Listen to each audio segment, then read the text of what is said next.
Maya was my best friend since third grade. We did everything together: sleepovers, shopping, studying, even planning our future college roommate situation. She had curly red hair that she always complained about, and she laughed so loud that teachers would shush her in the library. Maya was the kind of person who made everything more fun just by being there. Then, on a rainy Tuesday night last October, her mom called mine. There had been an accident. Maya was driving home from her job at the movie theater when a drunk driver ran a red light. The doctor said she died instantly. She was 17 years old. The funeral was the hardest day of my life. I spoke about our friendship, about how Maya always knew how to make me smile when I was sad.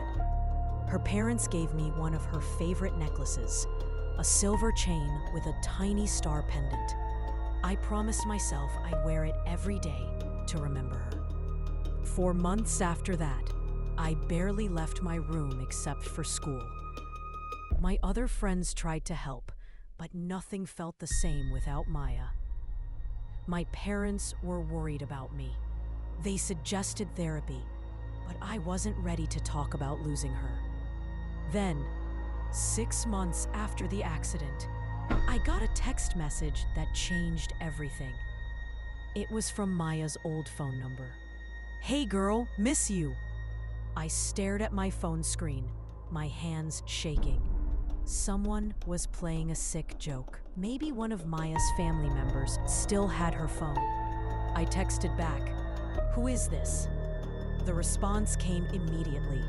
"It's me, silly. Your best friend Maya." I felt sick to my stomach. I called Maya's mom right away. "Mrs. Rodriguez, did someone in your family get Maya's phone? Someone just texted me from her number." There was a long pause. "Honey, we canceled Maya's phone plan months ago. That number doesn't exist anymore." I hung up, more confused than ever, but the texts kept coming. "Remember when we got caught sneaking out to see that boy band concert? Your mom was so mad. I still can't believe you had a crush on Mr. Henderson in 9th grade. So embarrassing. Do you still have my lucky bracelet? The one with the blue beads?" Each message made my heart race. These were things only Maya would know. The bracelet was something she lost in my room months before she died. I'd found it under my bed, but never had the chance to give it back to her. I tried to convince myself it was some kind of glitch, or maybe someone had hacked into Maya's old social media accounts. But the messages felt so much like her. The way she used emojis, her silly jokes, even her typing style with lots of exclamation points. After a week of messages, I finally typed back, "Maya, is this really you?" "Of course it's me. Who else would it be? I've been trying to reach you for so long." "But you died, Maya." "I know. It's weird being dead, but I'm still here, and I miss you so much. We can still be best friends, right?" I didn't know what to believe. Part of me wanted it to be real, wanted my best friend back so badly. But another part of me knew this was impossible. The texts became more frequent. Maya would message me during class, asking what I was doing, who I was sitting with, what I had for lunch. At first, it felt comforting, like having her back. But then the messages started to change. "Who was that girl you were talking to in the hallway today? I saw you laughing with Jessica at lunch. You never laughed that hard with me. Why are you hanging out with new people? I thought I was your best friend." I tried to explain that I was just trying to move on, trying to make new friends like the grief counselor had suggested.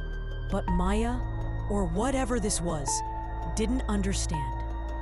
"You're replacing me," she texted. "I can see everything you do. You're forgetting about me." I could never forget you, Maya, but I have to keep living. "No, you don't. You could come be with me. It's lonely here." That message scared me. I stopped responding for a few days, but the texts kept coming, getting angrier and more demanding. "Answer me, Sophie. I know you're reading these. You're being a terrible friend. Fine, if you won't talk to me, maybe I'll talk to your new friends instead.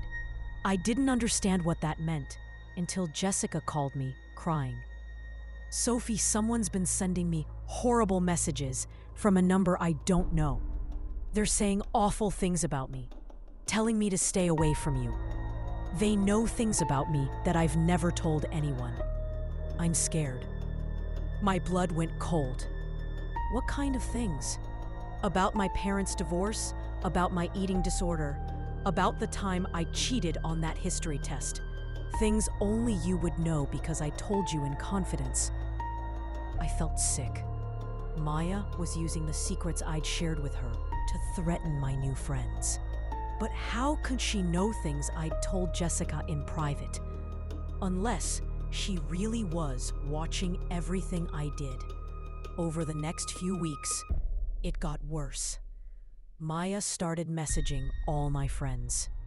My lab partners, even people I barely knew.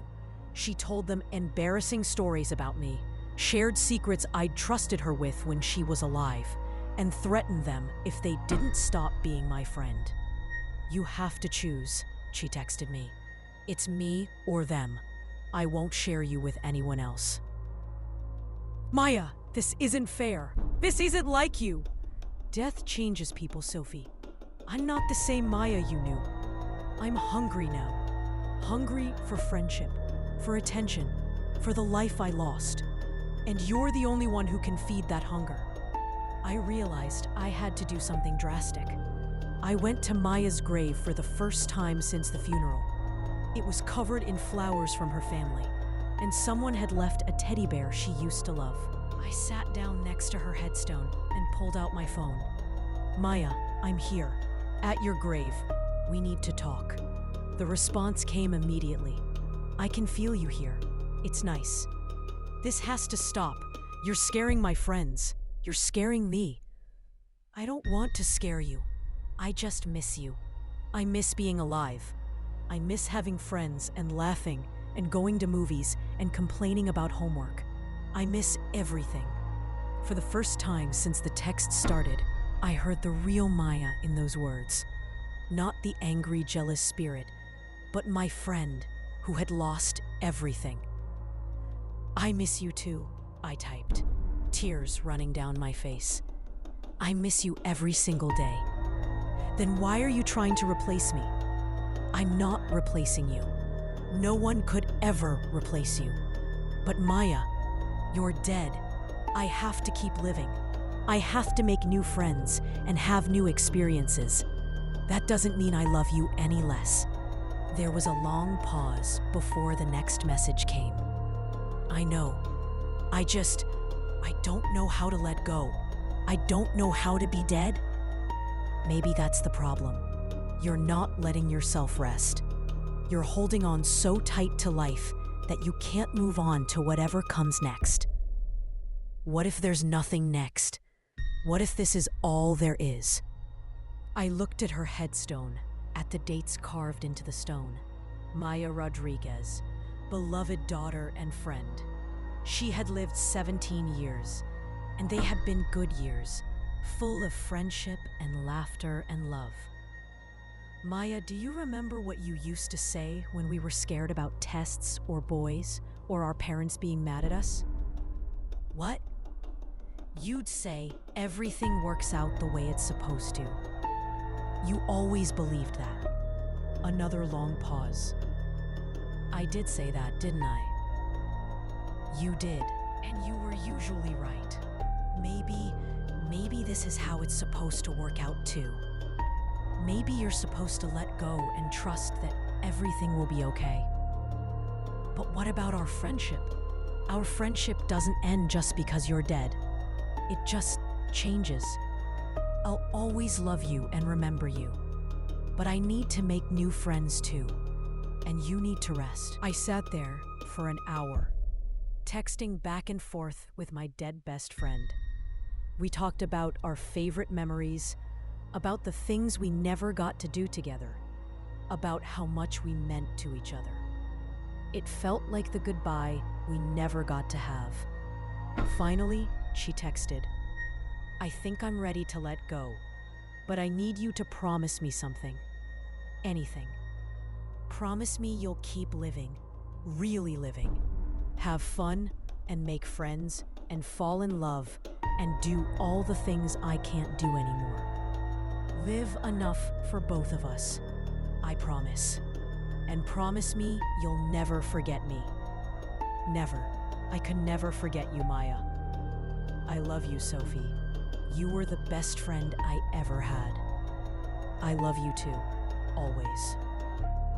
The next message took a long time to come, and when it did, it was different somehow, lighter.